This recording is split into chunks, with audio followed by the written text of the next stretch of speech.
Hello, I'm Dr. John Kruse, and today I'm going to be talking about ADHD. Is that a mitochondrial disease? I may have trouble with my voice. I'm just getting over COVID. I'm sorry I missed you last week, and I'm glad you're here today. So I usually start with the take-home message, and the take-home message is in the last few years, there's been increasing interest in what mitochondria do, or particularly when they're not working well, what they don't do, with some people believing that most of the aging process is due to mitochondrial dysfunction and a whole host of mental health conditions, including dementia, depression, autism, schizophrenia, being implicated as problems with mitochondrial disease. And there is some evidence to suggest that ADHD as well may be a form of a mitochondrial disease, although again, the take-home summary is we're sort of behind those other disease states or conditions with ADHD, so there's a little less evidence, but there's some evidence that oxidative stress is frequent in those with ADHD. There's some evidence of mitochondrial dysfunction in those with ADHD, and there's some evidence that substances act as antioxidants, which would compensate for oxidative stress and help in a situation where you have mitochondrial dysfunction. There's some evidence that antioxidants can help with ADHD. So to jump into what are mitochondria?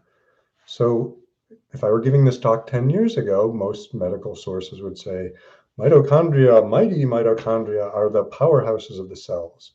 So they do have a particularly prominent and powerful role in generating ATP, which is the form of energy used in cells throughout the body. ATP is produced at the end of what's called a series of chemical processes, electrochemical processes called the electron transport chain, or ETC. And the last two steps to making ATP is what's called oxidative phosphorylation. So a phosphoryl group is added on, and oxidation is the process of adding on an electron, a negatively charged particle. The process of reduction is gaining an electron, oxidation is losing an electron or adding an oxygen group. And we know that part of this process of oxidation reduction reactions at the end of electron transport chain produces not just the energy source ATP, but also is a big source of what are called reactive oxygen species. And reactive oxygen species are chemicals that are highly reactive, interact with lots of cells and lots of chemicals in the body. So the process by which fats go rancid is an oxidation process. So reactive oxygen species interact with lipids, which cell membranes are full of, brain is particularly full of. They interact with proteins and degrade and break down proteins. They interact and attack carbohydrates. They interact and break down damaged DNA. So reactive oxygen species are not things you want a lot of floating around. Again, some amount in tiny controlled situations are useful and helpful. But what's called oxidative stress is many people measure it by how many reactive oxygen species we have relative to antioxidants. So the body uses antioxidants to neutralize or knock out or cancel out the reactive oxygen species, so they're not damaging tissues throughout the body. So part of why, so mitochondria is where ATP is being generated. It's where a lot of the electron transport chain molecules leading into that are situated. So the proximity of these reactive oxygen species makes the mitochondria themselves particularly susceptible to oxidative stress. And there's a few other things that make the mitochondria themselves particularly stress or vulnerable to the stress. One is, unlike the DNA, and I'll get to that. So the mitochondria have their own DNA. It's separate from the DNA in the nucleus of the cell, which has a nuclear membrane around it. The DNA in the mitochondria, one is not protected by histones. Histones are clusters of proteins that sit on the DNA, inactivating parts of it, but keeping lots of it safe from chemical reactions. No histones in mitochondrial DNA. And also the repair enzymes that fix nuclear DNA when it's damaged are more rudimentary, less sophisticated, less abundant, less active in the mitochondrial DNA. So mitochondrial DNA is particularly susceptible to damage. So oxidative stress causes damage to mitochondrial, and mitochondria that are dysfunctional actually go and contribute to oxidative stress. So it's a feedback loop. So what are the mitochondria? They're little structures, sort of sausage-shaped structures, just a few 1, 2, 3 microns across, which is really pretty tiny. Cells throughout the body have different numbers of mitochondria in them, partly based on how metabolically active they are. So neurons, muscle cells, liver cells tend to be metabolically active. They need a lot of energy. They have a lot of mitochondria. Red blood cells don't actually have any mitochondria in them. Most other cells have dozens. The mitochondria are mobile within the cell, so they're not just sitting in one place. They do move around based on where they're needed. And we have compelling evidence from looking at similarities in the DNA that the mitochondria themselves, about 1.5 billion years or so ago, were bacteria that crawled into bigger cells and found a way to, both cell and host found a way to survive together and live together. So these ancient bacteria, which became mitochondria, again, they have their own DNA. So the mitochondrial DNA codes for 37 different genes coding for proteins. And yes, the mitochondrial DNA only comes from your mother. Now, this is not because sperm don't have any mitochondria in them. Sperm do. They need a lot of energy to be swimming where they're going to swim. But once the sperm fuses with the egg cell, chemical processes within that fused cell pretty quickly degrade any of the mitochondria from the father, from the sperm. So all of your mitochondrial DNA comes from your mother. On the other hand, most of the genes coding for mitochondrial proteins, so the proteins that make up the structure of the mitochondria, the proteins that make up the chemical enzymes of the electron transport system, other parts of how a mitochondria is built are actually built on genes that are in the nucleus. So even though all of your mitochondria are coming from your mother, your mitochondria are built from DNA plans that are both from the mitochondrial DNA itself and from your own nuclear DNA, which gets a little confusing.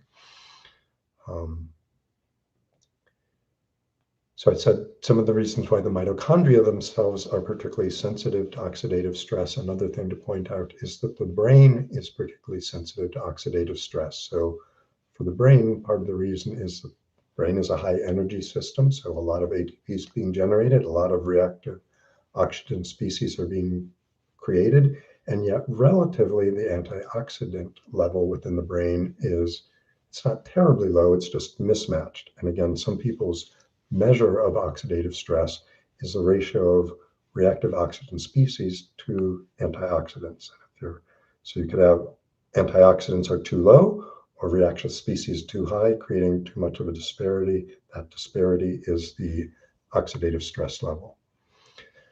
So how do we measure and mitochondria that are damaged or problem and not working well because of oxidative stress it's called mitochondrial dysfunction. So the gold standard for measuring mitochondrial dysfunction is to take a biopsy of the tissue you're interested in and using special stains or special processes, checking how healthy those mitochondria are, whether they have maintain certain electric potentials and chemical potentials across the membranes, a few other measures. Clearly, for someone in a living live state, they're not going to want to say, okay, do a biopsy of my brain just to check how my mitochondria are doing.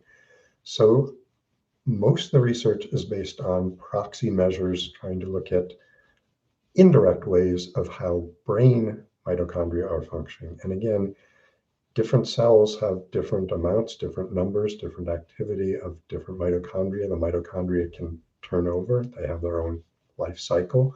New mitochondria can be formed, old ones die.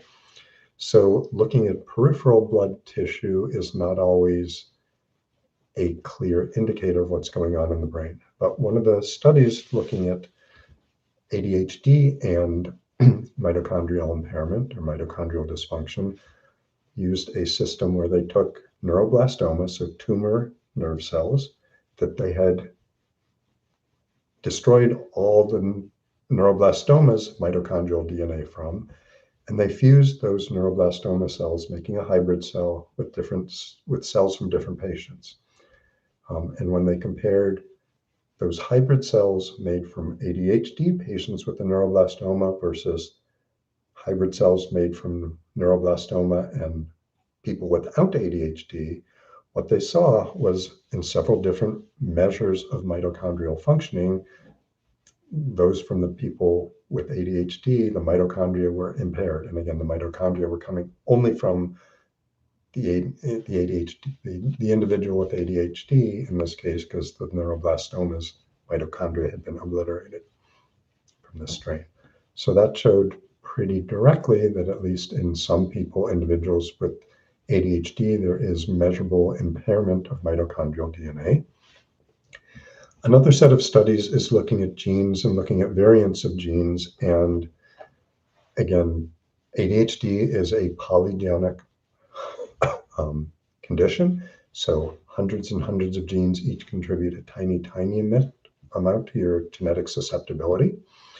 And what they found is that of those genes that are identified in different studies, there are a number of both nuclear genes coding for mitochondrial proteins and mitochondrial DNA genes that are associated with ADHD. So there's, again, so not only do we have some measures of actual mitochondrial dysfunction from the neuroblastoma study, there's a few studies showing that many of the identifiable gene variants that are contributing to ADHD are associated with mitochondria. And then one other way of measuring mitochondrial, so when mitochondria aren't functioning well, they aren't fully making energy robustly, and I'll get to some of the other things mitochondria do. One of the things that happens, the body's attempt to respond, is to make more mitochondria. So mitochondrial DNA copy number is what's called, is a measure of how many mitochondria you're trying to make, and an elevated mitochondrial DNA count is a fairly crude but fairly good measure of whether you have mitochondrial dysfunction. And in at least one meta-analysis of looking at studies out there, the majority of studies did find that in people with ADHD, there's elevated mitochondrial DNA copy numbers. So again, the body's trying to make more mitochondria because the ones that are there aren't working well enough. On the other hand, that same meta-analysis did not find an excessive amount of the amount of antioxidants floating around in the blood of people with ADHD was not aberrant. So it isn't a shortage of antioxidants that was causing oxidative stress and causing mitochondrial damage. So again, the mitochondria themselves are highly involved in energy production in the body. And if you have dysfunctional mitochondria, you're going to have an energetically compromised brain. And again, neurons use a lot of energy. So that directly could be how mitochondrial problems are leading to aberrant brain function. Another finding that's been sort of linking the mitochondrial story and ADHD is that oxidative stress in animal models, so several different studies have looked at rodents. When you have oxidative stress in animals, there is a decrease in dopamine striatal release, and that actually looks like what's happening in ADHD. So many studies have suggested less dopamine available, less being released in the frontal striatal areas. And 15 years ago, that was considered sort of the cause or the origin. This is looking at, well, why might that be going on? And again, one reason why you might have less dopamine to be released or made there is because of oxidative stress will cause that result. So the final line of evidence that many people cite for demonstrating that mitochondrial problems are contributing to ADHD is looking at, again, combating oxidative stress by boosting antioxidants. So if you give people antioxidants and you see an improvement in ADHD, the claim would be you've restored some oxidative balance and you're decreasing the amount of mitochondrial dysfunction. And the three substances that have been most studied and cited by researchers are omega-3 fatty acids. So there's a fair number of studies looking at omega-3s, the eicosapentaenoic acid, EPA, and docosahexaenoic acid, DHA. So treating people with ADHD with those omega-3 fatty acids does lead to an improvement. It's not usually as robust an effect as giving them stimulants, but it's measurably so. And there's at least two other antioxidants that have been cited in, and again, the mitochondrial research studies. So there's few studies looking at N-acetyl cysteine or NAC, and that does seem to have some beneficial effects in a few studies with ADHD. And there's at least one study with pycnogenol, which is another antioxidant. The difficulty with these studies or using them as evidence that this is proof that there's a mitochondrial problem is that definitely for EPA, DHA, and also for N-acetylcysteine, these are molecules that aren't only antioxidants, they have other beneficial effects on the body. So one thing is that they affect inflammatory levels. So EPA and DHA are very clearly important for damping down overactive inflammatory levels. So it may be through inflammation effects rather than direct mitochondrial effects that they're helping with ADHD. The other thing that DHA and EPA are, part of them after they're eaten gets incorporated directly into cell membranes. And if you change the ratio of omega-3 fatty acids to omega-6 fatty acids in your diet, you change your composition of your cell membranes, and you can measurably change how receptors work or don't work, including neural receptors on the surface of cells. So again, proof that antioxidants are helpful for ADHD, which is, we have a small body of research which is encouraging in that way, is only partially confirming that shows that mitochondrial damage or dysfunction has contributing to ADHD. So two other things. I said a while back that if I were giving this talk 10 years ago, I would have just said that mitochondria are the powerhouse of the cells.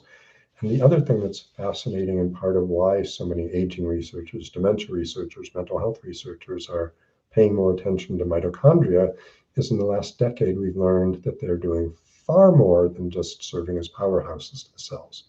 So we've known for some while that the process of apoptosis, how normal, healthy cells go through a lifetime and once they become sick and old, are selectively and carefully killed off by the process. So we're not talking about toxic poisoning or something acute but mitochondria are intimately involved in the process of apoptosis. Mitochondria are also intimately involved in producing and regulating neurotransmitters. So they're involved, mitochondrial membrane has proteins, enzymes that are involved in making norepinephrine, dopamine, serotonin, pretty much all the big important neurotransmitters you hear about. So clearly, if you're messing with neurotransmitter production or regulation, that could have implications across the brain. And not just neurotransmitters, but mitochondria are as important for synthesizing hormones, testosterone, estrogen, cortisol, all of which have important effects throughout the brain. Not only that, mitochondria are having a huge role in shutting off or on inflammatory states. So we like to look at systems in isolation, but these are lots of systems that are interacting and working with each other. And maybe most importantly, we've talked a little bit about the role of epigenetics. So, your genes are important. They limit or shape what your potential might be. But more importantly, at some level than what genes you inherit are which ones are activated. And methylation, phosphorylation, other chemical changes can inactivate genes. They can activate genes. They can have a variety of controls. And probably the most important organelle structure in the cell, in your cells, responsible for epigenetics is the mitochondria. So mitochondria are doing a lot. We still haven't sorted it all out.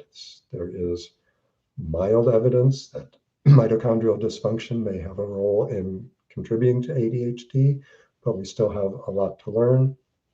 And there's probably almost no risk of damage of eating diets high in antioxidants. So dark chocolate, blueberries, curcumin from turmeric are good sources of antioxidants. And as some people have pointed out, two traits that at least in adults with ADHD, obesity and cigarette smoking, are overrepresented in the ADHD population. Both of those are also linked with higher levels of oxidative stress. So stopping smoking and getting weight under control can also be having an positive effect on your mitochondria. So I thank you for being here, and that's about all I have to say today. I am coming up with the June schedule, as it should be out in a few days. So if people would prefer a different time of day or day of the week, or have specific topics they want me to talk about, let me know. And if you have any questions either on mitochondria or ADHD or anything broader or narrower than that, let me know. I'm not seeing any questions coming in right now. So I'll probably say something to stall for another 10, 20 seconds. So anyone who's out there with a question can send one in. And if not, I will be going home and hopefully fully recovering from my COVID of last week. Okay, I'm not seeing any questions. If you have questions later, you can write them in on this video, which will be on YouTube, and a copy of it eventually will probably go to Facebook. So stay healthy, stay happy, and have a great week.